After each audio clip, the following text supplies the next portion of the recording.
Man killed at Trump rally identified as firefighter Corey Comperatore, who died a hero. Firefighter Corey Comperatore was killed during the attempted assassination of former President Donald Trump, Pennsylvania Gov. Josh Shapiro said Sunday. Comperatore was one of the thousands of people who attended the rally in Butler, Pennsylvania, part of Trump's 2024 re-election effort. He died trying to protect his family, according to the governor. Pennsylvania State Police confirmed his identity on Sunday. Authorities have identified the gunman in Saturday's attack as 20-year-old Thomas Matthew Crooks, who was killed by Secret Service agents at the scene after the shooting. The FBI is investigating the attack as an assassination attempt, the agency said. I just spoke to Corey's wife and Corey's 2 daughters, Shapiro said Sunday.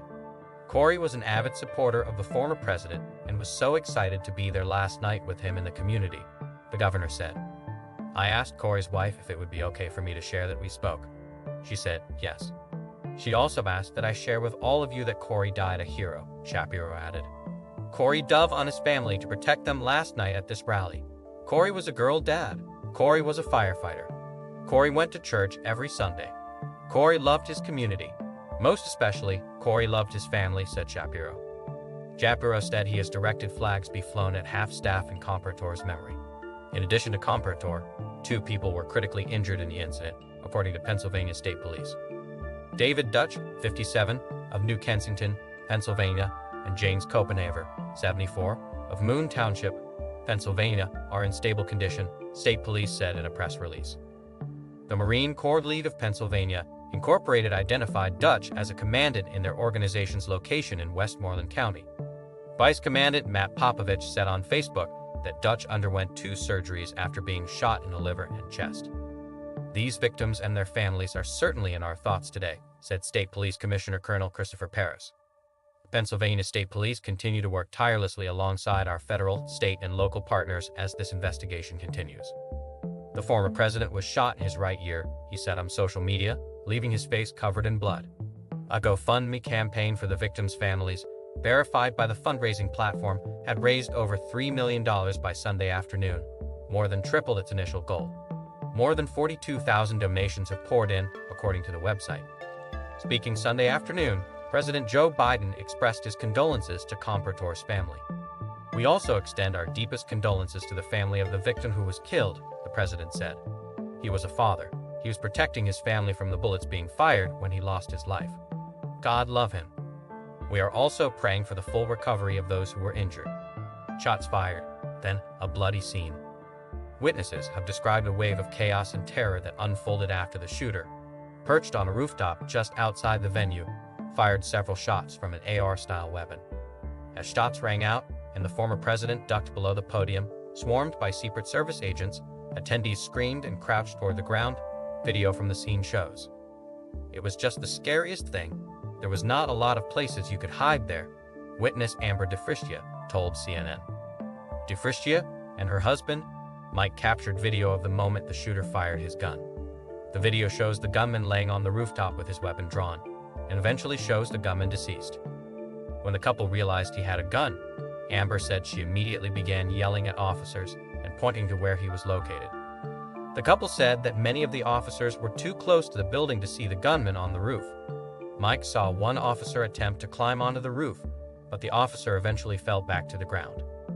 GOP Congressman Dan Moser told CNN he was sitting in the front row of the rally with Pennsylvania Senate candidate Dave McCormick and Republican Rep. Mike Kelly. He saw a man fatally shot no more than 20 feet behind them, he said. Joseph Maine, a surgeon from Grove City, Pennsylvania, told CNN that he helped carry a man's body out of the stadium. Everybody started, certainly screaming, asking for a medic, and honestly, it was a bloody scene, Moser said. He was to the far right of the podium, filming Trump's speech, when he heard the gunshots. Just as I was panning back, I heard 7 gunshots in rapid succession, in under 2 or 3 seconds. I am familiar with guns. I knew immediately it was gunfire, Maine told CNN. I saw him get hit. Maine said he looked back in the direction the gunshots had come from. I saw a man in the bleachers was hit directly in the head. There was a woman who was hit in the hand and forearm, a non-critical wound.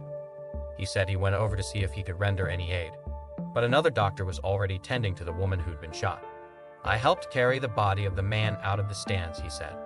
They took the body to the tent behind the bleachers. Dr. Jim Sweetland, a retired emergency room doctor, attempted to administer CPR on Comperatore. Sweetland told CNN he heard shots ring out, and then a woman's voice cry out, "He's been shot. He's down."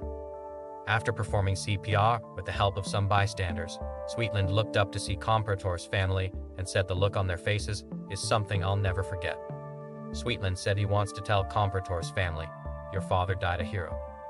As he was leaving the rally, a combat vet stopped Sweetland and said, "Brother, there's blood on your face. Here's some water. You can wash your face off with it," the doctor recalled.